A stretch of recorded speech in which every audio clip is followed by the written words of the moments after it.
दोस्तों, इंसान की साधारण जिंदगी में भी जो अक्सर सुनने वाला एक अपराध होता है, धोखाधड़ी आप अक्सर सुनते हो। किसी के साथ धोखाधड़ी हो गई या किसी के साथ धोखाधड़ी किसी ने कर दी। उसमें दोनों ही मामलों में 420 का मामला आता है। आपने सुना होगा कि वो आदमी 420 है या फिर 420 उसने की है।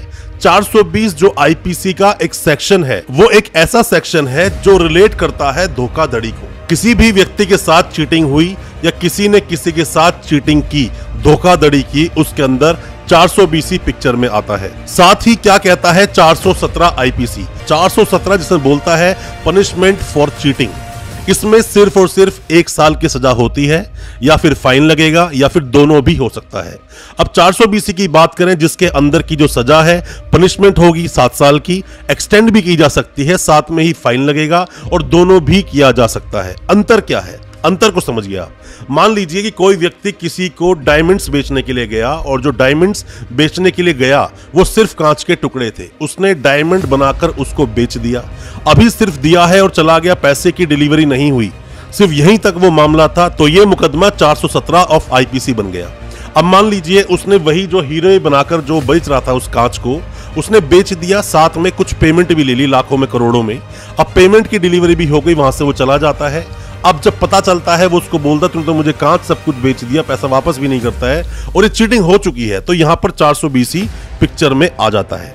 अब मान लीजिए एक चीज और आती है कि उसने वहां पर सर्टिफाइड एक सर्टिफिकेट लगा दिया कि जो ये हीरे हैं, डायमंड जो है, ये लैबोरेटरी पास है, और उसने खुद वो सर्टिफिकेट बना दिया।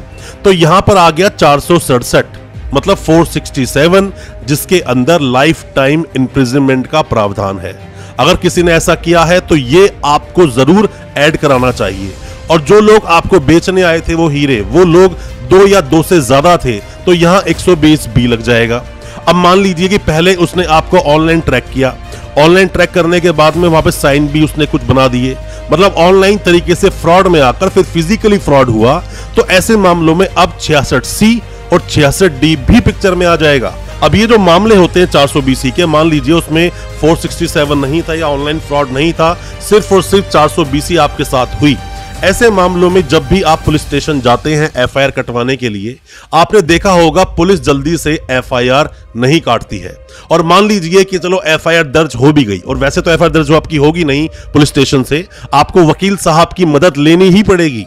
आप वकील साहब की मदद लेते हैं, आप कंप्लेंट देते हैं पुलिस स्टेशन में, डीसीपी साहब को भी जाके कंप्लेंट देते हैं। उसके बाद आप जाते हैं 156(3) का सहारा लेते हैं। आपके वकील साहब जाते हैं कोर्ट में और जाकर वहां पे अपनी एप्लीकेशन डालते हैं। 156(3) दोस्तों के तहत आपकी जो एफआईआर है दर्ज हो जाती है। ज्यादातर 420 के मामले में, सिर्फ अगर 420 का मामला है तो वो सारी एफआईआर ज्यादातर 156(3) का सहारा लेकर ही एफआईआर दर्ज होती है, एफआईआर दर्ज नहीं होती है। और अगर ऐसा हुआ तो आपके वकील साहब को बहुत ही सूझबूझ के साथ अच्छे से कंप्लेंट आपकी बनानी चाहिए। आप कभी भी कंप्लेंट देने में जल्दबाजी बिल्कुल ना करें। जो इंसान आपके बार बार कॉल करने पर आपका पैसा नहीं दे रहा है, आपको क्या लगता है कि आपको नॉर्मल सी कंप्लेंट करोगे और पैसा मिल जाएगा? ऐसा नहीं होता। आप वकील साहब की मदद लें, कंप्लेंट बहुत स्ट्रांग बनाएं, अच्छे से अच्छी। कई बार ऐसी छोटी छोटी बातें होती हैं जो कि आप पकड़ नहीं पाते, पर वो वकील साहब पकड़ लेते हैं, और जो वकील साहब आपको कंप्लेंट बनाकर देंगे उसके आधार पर ही एसएचओ साहब को कंप्लेंट दो, उसी की ही डीसीपी साहब को दो, उसी कंप्लेंट को लेकर आप कोर्ट में जाओ। अगर आपने दे दी पुलिस स्टेशन में कुछ कंप्लेंट और 56(3) में जा रही है कुछ कंप्लेंट, तो वहां कॉन्ट्रडिक्शन क्रिएट हो जाता है। आप कभी भी किसी को भी पैसा दें बिना लिखत पढ़त के बिल्कुल ना दें। ऐसे बहुत सारे मामले आते हैं, किसी भी इंसान ने किसी को ब्याज पर पैसा दिया, उधार पैसा दिया, वो कैश में दे दिया। कैश में दिया तो मान लीजिए वो पैसा लगभग डेड है। आप कोशिश करें कि अकाउंट ट्रांसफर करें, और ऐसा होता भी है। लोग क्या करते हैं, किसी को भी 20, 25 या 50 लाख रुपए दिया, अकाउंट ट्रांसफर पेमेंट की, और फिर बोलते हैं कि अब आप हमसे एक एमओयू कर लो कि आप अपनी प्रॉपर्टी हमें बेच रहे हो। हमने तो ये भी देखा है कि लोग रजिस्ट्री तक लोगों के नाम करा देते हैं पैसा लेने के लिए, कि उधार पैसा लेते हैं और एक सेपरेट तरीके से एक एग्रीमेंट कर लेते हैं कि पैसा ब्याज पर लिया है, वो पैसा हम वापस दे देंगे। जब सामने वाला आपको पैसा नहीं देता तो यहां ये डॉक्यूमेंट्स बहुत काम आते हैं पैसा निकलवाने के। बहुत सारे ठग हैं ऐसे बैठे हुए जो आपसे पैसा लेंगे और पैसा कभी वापस तक नहीं देंगे। ऐसे कई सारे मामले अक्सर हमारे सामने आते हैं और हम हमेशा आपको बोलते हैं कि 420 का जो मामला होता है ये कॉमन है। ये आम है, अक्सर आपके साथ में धोखाधड़ी होगी या फिर बहुत सारे ऐसे फ्रॉड है धोखाधड़ी करते हैं और जैसे ही एफआईआर दर्ज हो गई 56(3) में, एफआईआर दर्ज होते ही आपको क्या लगता है कि पुलिस सीधा उसे अरेस्ट कर लेगी?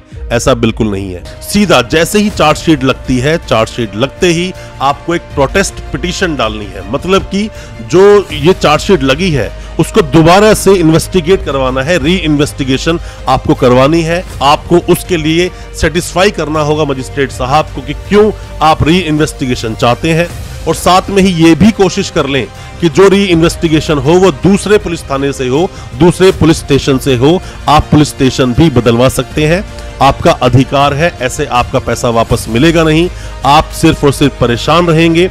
और जो ठग होते हैं, ऐसे धोखाधड़ी करने वाले जो लोग होते हैं, उनको और मनोबल मिलता है और लोगों को ठगने के लिए।